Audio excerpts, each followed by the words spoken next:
I almost threw them away. Then I saw the engraving. Jake had lived in his grandfather's house for 8 months before he opened the drawer in the hallway table. It stuck a little, like it hadn't been opened in years. And when it finally gave, all he saw was junk. Some old keys, 2 ticket stubs from a Cubs game, and a pair of dusty, cracked reading glasses. But tucked in the back, wedged behind a curled-up Sears catalog page, was something heavier. He pulled it out, a tarnished pocket watch. The glass was cracked. The hands were stopped at 342. The back was scuffed to hell, and the chain was bent at an odd angle, like someone had yanked it out of a pocket a little too hard. He almost tossed it in the giveaway pile. But then he noticed the engraving. 3 small letters carved right into the back. They weren't his grandfather's initials, and they sure as hell weren't his. Jake held it up to the light. Why would his grandfather keep someone else's broken watch in a locked drawer? And why did the initials look scorched? He didn't know it yet, but that cracked little watch was about to unravel something he never expected. Not about his grandfather, about his father, and a story no one had ever told. He never wore it. That's what got me. The first thing Jake did was flip the watch open and try to wind it. Nothing. The crown was stiff, the gears frozen. A tiny spiderweb crack on the face caught the light just right, and for a second, it looked like a fracture in ice. He stared at it for a while. Then he did what any millennial does when faced with mystery. He Googled it. Vintage US Navy pocket watch, black dial, broken glass. Dozens of listings popped up. Military surplus pages, collector forums, an eBay auction with a watch that looked close, but not quite. His had something different. Not just the cracked face or the odd ticking sound it made when shaken. It was the back. The initials weren't clean. They were scratched deep, almost gouged, like someone had carved them in with a nail. RGB. And the weird part? His grandfather's name was Charles. Charles Benjamin Lorenz. No R, no G. Jake tried to remember ever seeing his grandfather with a pocket watch. Not once. The man was a digital Casio guy to the bitter end. Practical, punctual, no time for heirlooms. If this thing meant something, he never let it show. Jake thought back to the funeral. Simple coffin, no military honors, no long speeches. Just a short eulogy and a single photo on the altar. Grandpa in his chair, with that tired but warm look he always had. But no medals, no flags, no mention of the Navy. Jake scratched his head. The house didn't offer many clues. His grandfather had been a quiet man, but not secretive. His drawers were filled with receipts, old phone chargers, and crossword books with half the pages torn out. The only strange thing Jake had noticed before the watch was an old manila envelope at the back of the closet, labeled simply Seattle, 1964. He hadn't opened it, not yet, but now, that envelope suddenly felt heavier than everything else in the house. I opened the envelope. That's when it started. Jake waited until evening. There was something about the way the envelope felt in his hands, stiff, brittle, aged, that made him pause before ripping it open. Like maybe whatever was inside didn't want to be disturbed. But eventually, he sat down at the kitchen table, exhaled through his nose, and carefully peeled it open. Inside were exactly 3 things: a black and white photograph, a folded newspaper clipping, and a single sheet of yellowed paper with what looked like an incident report. Jake looked at the photo first. 4 men in Navy uniforms, standing in front of what looked like a submarine. Early 60s, judging by the haircuts. One of them, third from the left, had a wide grin and something hanging from his waist. A chain, connected to a pocket watch. Jake leaned in. The initials stitched on the corner of his jacket said RGB. His chest tightened. The second document, the newspaper clipping, was dated June 5, 1964, and came from the Seattle Times. Navy reports training accident on Puget Sound. One enlisted man is missing after a nighttime training exercise went wrong aboard a classified operations vessel. Names of the crew have not been released. Jake turned to the third paper, the incident report. No letterhead, no signature, just a paragraph typed on a real typewriter. It was hard to read, faded in places. But one line caught him. Seaman Second Class R.G. Bellamy. Last seen approximately 30-40 hours. Engine deck, classified vessel. Presumed overboard. 30-40. The stopped time on the watch was 30:42. Jake dropped the page. He looked at the watch on the table. Still cracked, still cold. He had never heard the name Bellamy before in his life. But somehow, that name, that man, was linked to his grandfather. A man who was never, as far as he knew, anywhere near Seattle, let alone a submarine. But the envelope had been hidden in his closet. And that raised one more question. If Bellamy went overboard, who found the body? And how did the watch end up in his grandfather's drawer? Jake opened his laptop and typed, Seaman R.G. Bellamy plus Seattle plus 1964. Nothing. No obituary, no records, no family. As if he never existed. Jake leaned back. He stared at the ceiling. His gut was tight, like something was just out of reach. Then, he had a thought. If there were no digital records, maybe they were still on paper. He opened a new tab and searched. Seattle Municipal Archives, Personnel Logs, Naval Training 1964. There it was, a listing. Box 7711A, 1964 Navy Personnel, Confidential Reports. Access by request only. Jake stared at the screen. He could request it. He could actually go see the file. But what if it wasn't supposed to be opened? What if his grandfather had hidden it for a reason? And then he saw it. At the very bottom of the envelope, nearly invisible in the crease, was something written in faded pencil. One sentence, barely legible.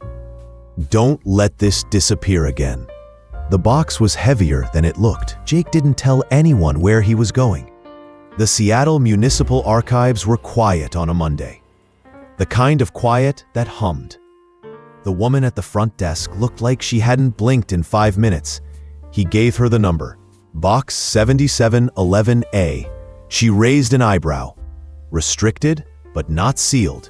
You'll need gloves. Sign here. 10 minutes later, he was seated at a gray metal table in a low-ceilinged room that smelled like pencil shavings and government silence. The box sat in front of him. He hesitated, then lifted the lid. There were files, dozens of them, most labeled by name or rank. And then he found it. A manila folder marked Bellamy R.G., non-fatal, undetermined. Jake opened it. Inside were typewritten memos, all redacted to hell. Whole paragraphs blacked out with marker. But some things slipped through. A note dated June 4, 1964, said Bellamy had reported unusual engine vibrations just hours before his disappearance. Another described him as disoriented and agitated during the final shift change. There were mentions of a verbal altercation with a commanding officer who was never named.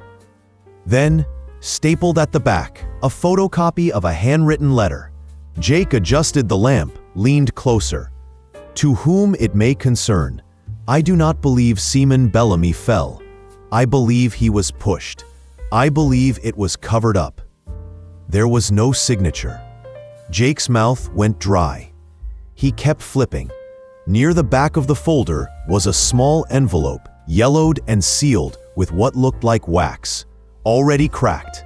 It had no return address, only 2 words on the front, in shaky cursive. For Charles. Jake's heart skipped. He opened it. Inside was a short note, folded once, and something wrapped in wax paper. The note read, "You said we'd never speak of that night again, but you kept the watch. If someone finds this, tell them the truth. Not for me, for him." Jake unwrapped the wax paper, and there it was, a second pocket watch, identical to the one Jake had found. Only this one had no crack, no initials, and it was ticking. He stared at it. How the hell were there two? He looked back at the note, then at the file, then at the folder, and then he saw it. A final photo, half tucked under the lining of the box. It showed three men in uniform. One of them was R.G. Bellamy. The second was a younger version of his grandfather. And the third, Jake froze. The third man looked just like his dad. That's the moment it all clicked. Subscribe, we're not done yet. He thought it was about the watch. It wasn't. Jake didn't drive home after the archive. He sat in his car for nearly an hour, parked under a flickering street lamp in downtown Seattle, staring at the second watch in his hands. It was identical. Same dial, same weight, same subtle tick, but it wasn't cracked. It hadn't stopped, and it had never been carved with initials. It felt untouched, like the truth before it got buried. He didn't sleep that night. He didn't go back to his grandfather's house either. Instead, he booked a motel on the edge of the city, spread everything out on the bed, the photos, the notes, both watches, and tried to stitch it all together. By dawn, he had a theory. It was crazy, but it fit. Underline. R.G. Bellamy hadn't just vanished. He'd been erased. But timing, the redacted files, the strange note to Charles, it pointed to something deeper than a training accident. And the photo, that damn photo with three men, Bellamy, his grandfather, and a man who looked too much like Jake's father to ignore. Jake made one more search, this time not by name, but by location. Washington State, Navy, 1960s, crew reunions. And finally, on page 3 of a PDF scan of a 2014 local newsletter from Bremerton, he saw it. Passing of Lieutenant Charles B. Lorenz, USN, retired. A proud submariner and engineer, Charles served in various confidential capacities during the Cold War and continued to contribute to declassified naval history until his retirement in the early 1990s. He froze. His grandfather had been Navy. He'd lied about it. R.G. Bellamy hadn't just vanished. He'd been erased. The timing, the redacted files, the strange note to Charles, it pointed to something deeper than a training accident. And the photo, that damn photo, with three men, Bellamy, his grandfather, and a man who looked too much like Jake's father to ignore. Jake made one more search, this time not by name, but by location. Washington State, Navy, 1960s, crew reunions, obituaries. And finally, on page 3 of a PDF scan of a 2014 local newsletter from Bremerton, he saw it. Passing of Lieutenant Charles B. Lorenz, USN, retired. A proud submariner and engineer, Charles served in various confidential capacities during the Cold War and continued to contribute to declassified naval history until his retirement in the early 1990s. He froze. His grandfather had been Navy. He'd lied about it. All those years, Jake thought he was just an insurance adjuster who liked puzzles and crossword books. And it turns out the man ran silent off the Pacific coast for half his life. Unrelated questions. But why lie? And why keep the watch? Jake didn't want guesses anymore. He wanted answers. So he did something bold. He called the only lead he had, a phone number scribbled in the margins of one of the papers. No label, just an area code and 7 digits. He expected a fax machine or a deadline. But someone answered. An old woman, gentle voice, surprised to hear his name. "You're Charles's grandson? Oh my, I wasn't sure anyone would ever call." Her name was Nancy Bellamy, R.G. Bellamy's niece. She lived in Port Orchard, not far from the Navy Yard. Her voice was steady, but Jake could hear the guarded edge, the one you develop when no one believes your story for 60 years. They agreed to meet the next day.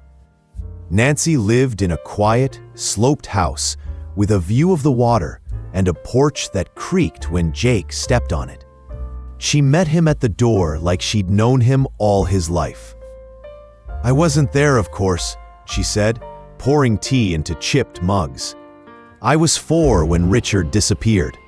My mother never recovered." Jake showed her the watch, the cracked one. She covered her mouth. "That's his," she whispered. "I remember it. He used to tap it when he was nervous." Jake showed her the second watch. She blinked. "I've never seen that one." "I remember it." That's when he told her about the file, the photo, the note addressed to Charles. Nancy didn't cry. She just stared at the table, hands folded, as if trying to pull back pieces of a puzzle that had been scattered across a lifetime. "I always thought your grandfather must have known something," she said at last. "They served together. But he never spoke to us after Richard vanished. Just silence." Jake hesitated, then told her what he hadn't told anyone. "I think Bellamy was my father's biological dad." She looked up slowly. "You're saying?" Jake nodded. "I think my grandfather raised him, covered up everything, maybe even changed records. The resemblance in that photo is too strong. I think he kept the watch because it wasn't just about Bellamy. It was about my dad." Nancy was silent for a long time. Then she reached across the table and touched Jake's wrist. "I'm glad you came." Later, as he stood outside, about to leave, she brought out a small box. "We don't have much from him," she said, "but I think you should have this." Inside were 2 photographs, a patch from a Navy uniform, and a small note in neat, formal handwriting. To whoever finds this, he was brave. He told the truth, and someone made him disappear for it. Jake took the box. He didn't say anything, just held it against his chest. A week later, he was back in Chicago. He took both watches to a military antique appraiser. Low-key guy, no nonsense. The man adjusted his glasses, ran a magnifier over the cracked one first. Original Cold War sub-issue, rare. Not common Navy issue, these were field-tested prototypes. Jake raised an eyebrow. "What's that mean?" "It means," the man said, "that only about 20 of these were ever made, and only a few survived. You're holding something collectors would pay real money for." "How much?" The man didn't hesitate. 40, maybe 50,000, if you can verify provenance. Jake blinked. He looked at the cracked watch. The initials, the old C. Then he looked at the other one. Clean, whole, still ticking. He didn't sell either. Instead, he wrote 2 letters. One went to Nancy, along with the clean watch and a copy of the appraisal. The other he kept in a drawer, the same drawer where he'd first found the cracked one. That letter was for his dad. He didn't mail it, just left it there. Someday, maybe. For now, it was enough to know the truth. Open-ended parentheses. Not because of the money, because it led him to a story that was supposed to stay buried. And because it proved one thing: even silence has a voice, if you're willing to listen.